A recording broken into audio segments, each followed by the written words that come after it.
میرے پیارے آقا صلی اللہ تعالی علیہ وسلم کے پیارے دیوانوں،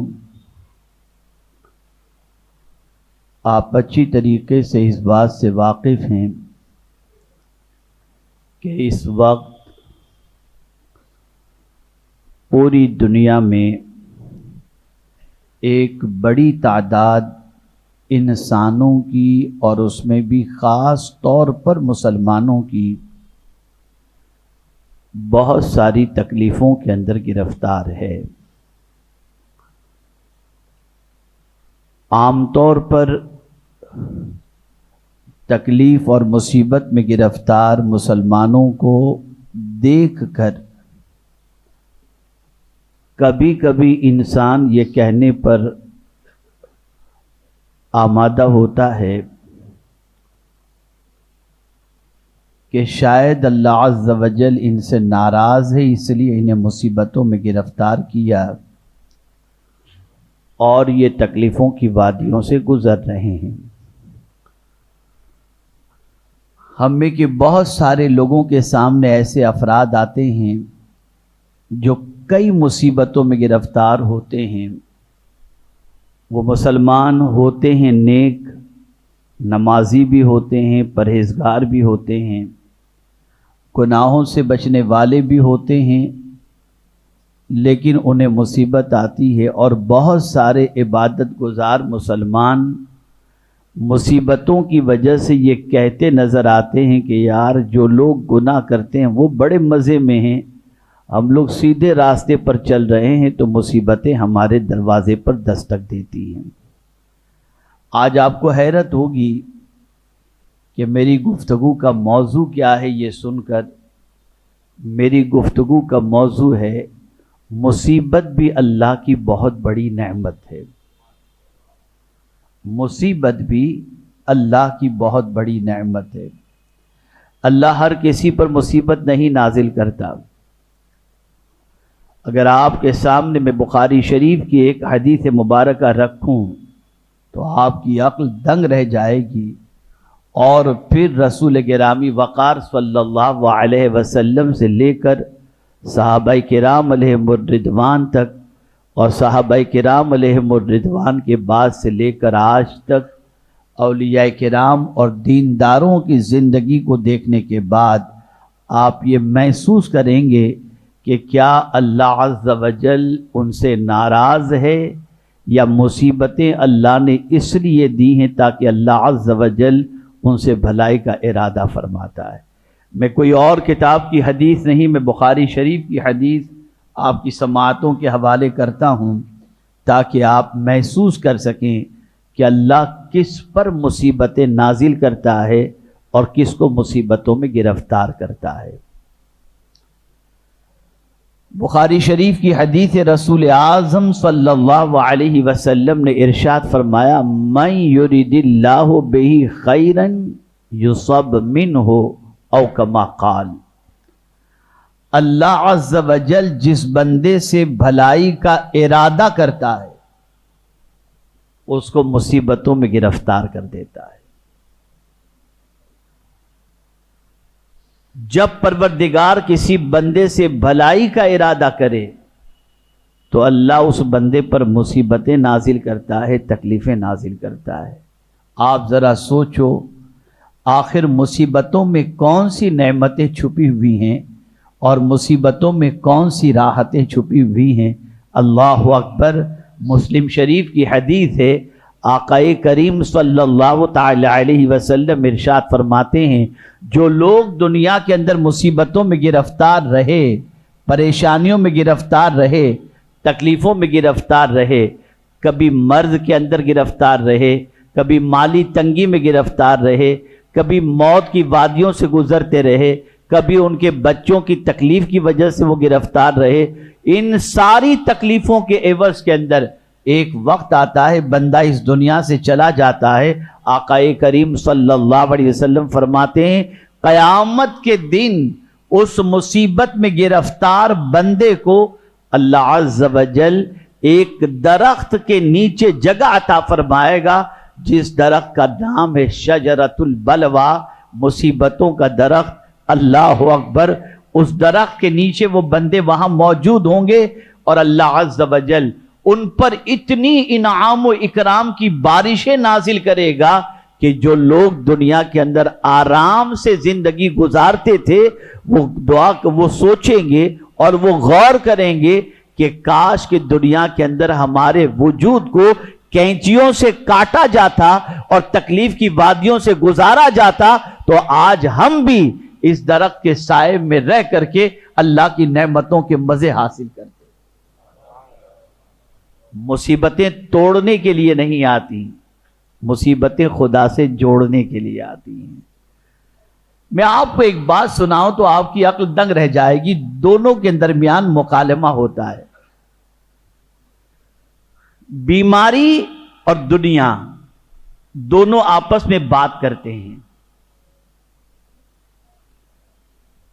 دنیا بیماری سے کہتی ہے، اے بیماری تجھ سے لوگ محبت نہیں کرتے، لیکن میرا حال یہ ہے کہ مجھے پانے کے لیے دنیا گھر چھوڑ دیتی ہے، لوگ آرام چھوڑ دیتے ہیں، اور میری اتنی کشش ہے کہ لوگ مجھے پانے کے لیے ہر قسم کی محنت و مشقت کرتے ہیں۔ تو بیماری کہتی ہے بالکل تو صحیح کہہ رہا ہے، اے دنیا تو صحیح کہہ رہی ہے، تیری محبت لوگوں کے دلوں میں ہے، تجھے پانے کے لیے ہر ایک محنت و مشقت کرتا ہے، لیکن میں تو ایسی کم نصیب ہوں کہ مجھ سے لوگ پناہ مانگتے ہیں کہ میں کسی کو میسر نہ ہو جاؤں۔ تو دنیا جواب میں کہتی ہے نہیں نہیں، تو کم نصیب نہیں ہے، تو خوش نصیب ہے۔ کہ میں کیسے خوش نصیب ہوں، مجھے تو لوگ پانے کی تمنا ہی نہیں رکھتے، بھلا کون دنیا میں ایسا ہے جو بیماری سے محبت کرے؟ لیکن تو خوش نصیب ہے کہ اے دنیا تجھے لوگ چاہتے ہیں، تجھے پانے کی کوشش کرتے ہیں اور مجھ سے پناہ مانگتے ہیں۔ تو دنیا کہتی ہے نہیں تو خوش نصیب ہے۔ کہا کیسے؟ اب جملہ یاد رکھیے گا، ہمیشہ کے لیے کام آئے گا۔ دنیا بیماری سے کہتی ہے اے بیماری تو خوش نصیب ہے، میں کم نصیب ہوں، میں ایسی چیز ہوں کہ جس کو مل جاؤں اسے خدا سے دور کر دیتی ہوں، اور تو ایسی خوش نصیب ہے کہ تو جسے لگ جائے اس کو خدا کا قرب نصیب ہو جاتا ہے۔ آپ دیکھیں یہ دنیا بیماری سے کہہ رہی ہے اور بیماری دنیا سے کہہ رہی ہے۔ میرے پیارے آقا صلی اللہ علیہ وسلم کے پیارے دیوانوں، آپ ذرا دیکھیں جتنی مصیبتیں اللہ عز و جل عطا فرماتا ہے، ان مصیبتوں کا عوض، ان مصیبتوں کا صلہ، ان مصیبتوں پر صبر کا بدلہ اللہ نے جتنا رکھا ہے وہ کسی اور نیکی کے عوض کے اندر نہیں رکھا۔ اور مصیبتوں پر اگر کوئی صبر کر لے تو اللہ عز و جل اس صبر کرنے والے کو وہ مقام عطا کرتا ہے جس مقام پر آدمی عبادت کر کے نہیں پہنچ سکتا۔ اسی کو قرآن نے مینشن کیا ہے، وَمَا يُلَقَّاهَا إِلَّا الَّذِينَ صَبَرُوا وَمَا يُلَقَّاهَا إِلَّا ذُو حَظٍّ عَظِيمٍ۔ بہت سارے ایسے ہیں جنہیں کوئی مرتبہ نصیب ہوتا ہے تو قسمت کی وجہ سے نصیب ہوتا ہے، یا صبر کی وجہ سے اللہ انہیں وہ عزت اور مرتبہ عطا فرماتا ہے۔ دو واقعات آپ کے سامنے عرض کروں۔ بے قصور تھے حضرت یوسف علیہ السلام، بے قصور تھے، کوئی ان کا جرم نہیں، اور انہیں 7 سال یا 9 سال کی جیل ہوئی، انوسنٹ، بالکل بے قصور، قید و بند کی صعوبتیں برداشت کر رہے ہیں، لیکن ایک حرف شکوہ اپنی زبان پر نہیں کہ میں، جسے قرآن نے صدیق بھی کہا، یوسف ایھا الصدیق، ایسے سچے، لیکن بے گناہ تھے، بے گناہی کے باوجود انہیں کئی سالوں تک جیل میں رہنا پڑا، لیکن جیل میں رہتے ہوئے بھی صبر کا دامن اور اللہ کا شکوہ، صبر کا دامن تھاما، اللہ کی شکایت نہیں کی۔ تو اب یہ مصیبت نعمت بن کر کے آ گئی۔ سیدھا جب قید سے رہائی ملی تو وہی یوسف جو 7 یا 9 سال تک قید میں تھے، قید سے چھٹتے ہی فوراً مصر کے تخت پر جا کر کے اللہ نے انہیں بٹھا دیا۔ حضرت بلال کو دیکھو، مکے کی گلیوں کے اندر گھسیٹے جاتے تھے، مکے کے اندر ان سے کہا جاتا کہ تم اللہ کو ماننا چھوڑ دو ورنہ تمہیں ایسی سزا دی جائے گی کہ تم زندہ رہو گے تو تڑپتے تڑپتے زندہ رہو گے۔ کیا جرم تھا حضرت بلال رضی اللہ تعالیٰ عنہ کا؟ بس ایک ہی جرم تھا، وہ اللہ کو ایک مانتے تھے اور حضور صلی اللہ علیہ وسلم کی غلامی کا دم بھرتے تھے۔ لیکن اس کے عوض کے اندر حضرت بلال رضی اللہ المولا تبارک و تعالی عنہ کو گرم ریت پر گھسیٹا جاتا، انگاروں پر لٹایا جاتا۔ آج میں آپ سے پوچھنا چاہتا ہوں، دنیا کی تھوڑی سی مصیبت کے عوض کے اندر تھوڑی سی روزی میں تنگی آ گئی تو آدمی ڈرگ سپلائی کرنا شروع کر دیتا ہے، حرام کاروبار کی طرف چلا جاتا ہے، سودی کاروبار کی طرف چلا جاتا ہے اور کہتا ہے میرا گزارا کیسے ہوگا، اور آدمی حرام راستہ اختیار کر لیتا ہے۔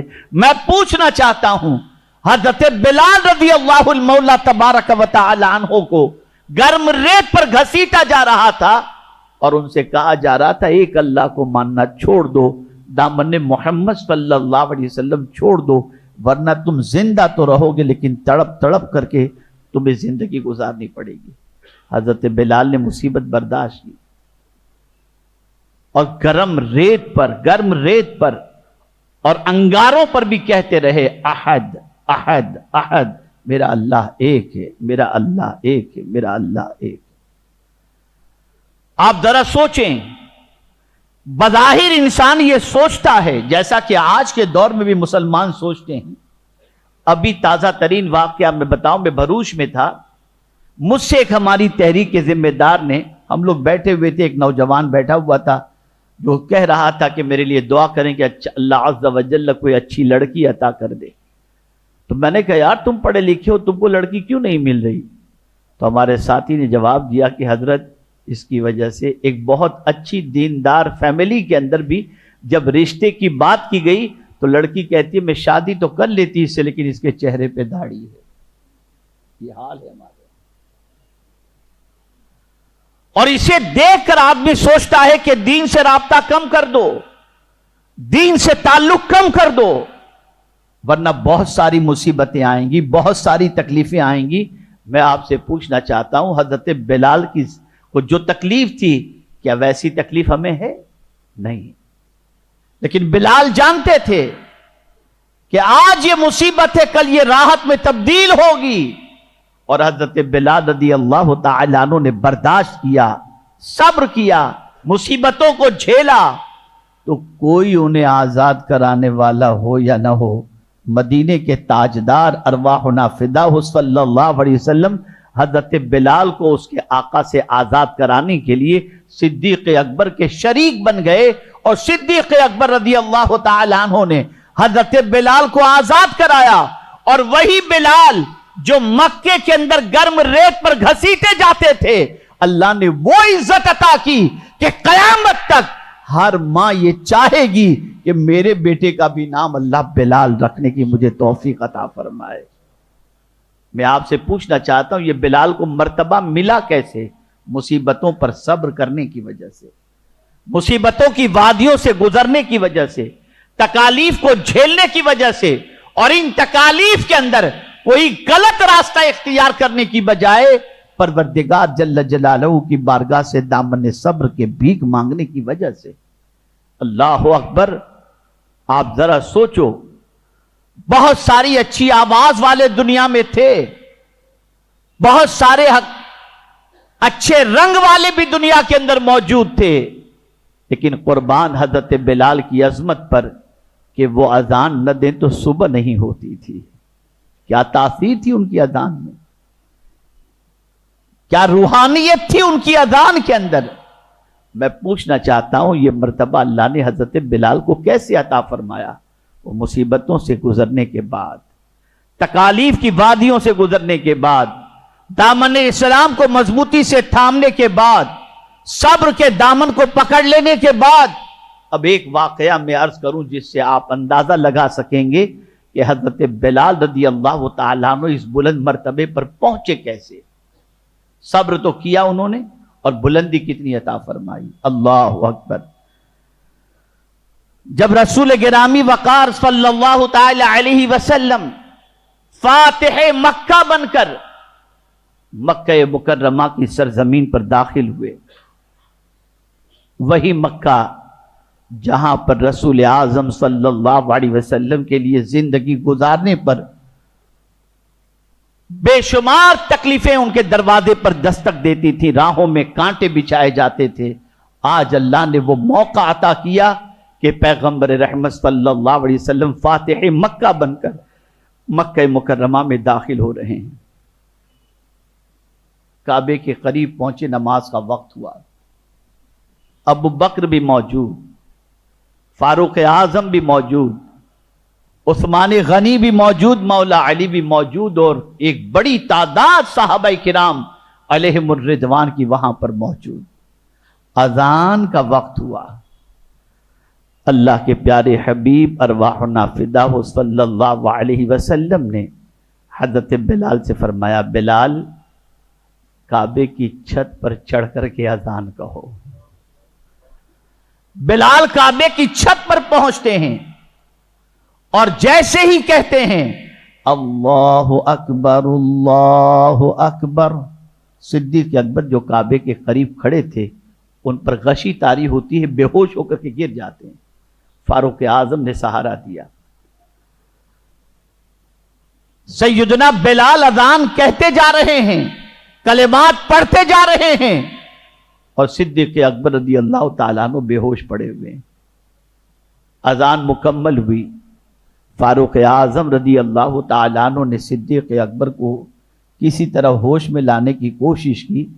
جب ہوش میں آ گئے، اب سنیے فاروق اعظم نے کیا پوچھا.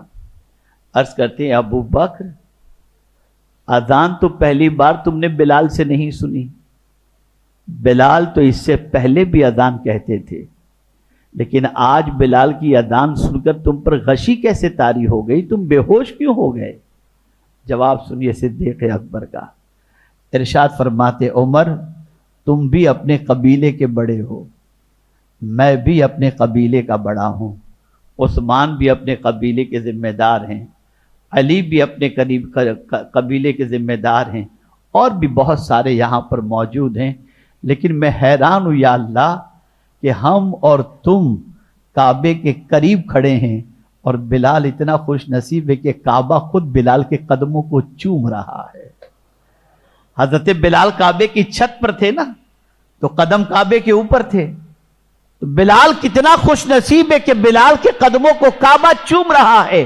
اے ابو بکر، یہ مرتبہ بلال کو اللہ نے اس لیے عطا کیا کہ بلال نے مصیبتوں پر صبر کیا اور مصطفیٰ پیارے کی محبت سے اپنے دل کو منور و مجلہ کر دیا. یہ وہی بلال ہے کل تک مکے کی گلیوں میں گھسیٹے جا رہے تھے، لیکن آج وہی بلال ہے کہ ہم اور تم کعبے کے قریب کھڑے ہیں اور بلال کعبے کی چھت پر چڑھ کر کے اذان کہتا ہوا نظر آ رہا ہے. یہ مصیبتوں سے گھبرائیں نہیں. قرآن نے واضح طور پر کہا ہے، جس کی تلاوت کا شرف میں نے حاصل کیا، ما اصاب من مصیبت الا باذن اللہ. جو مصیبت بھی تمہیں پہنچتی ہے وہ اللہ کے حکم سے پہنچتی ہے. اللہ نہ چاہتا تو مصیبت نہ آتی، اس کا حکم تھا اس مصیبت کے پہنچنے میں، وہ مصیبتیں پہنچی. اب آگے اللہ ارشاد فرماتے وَمَن يُؤْمِن بِاللَّهِ يَهْدِ قَلْبَهُ، جو اللہ پر ایمان لایا اللہ عز و جل اس کے دل کو ہدایت عطا فرما دے گا. یعنی اس مصیبت سے نکلنے کا راستہ اللہ اس بندے کو عطا کر دے گا جو اللہ پر کامل ایمان رکھتا ہے.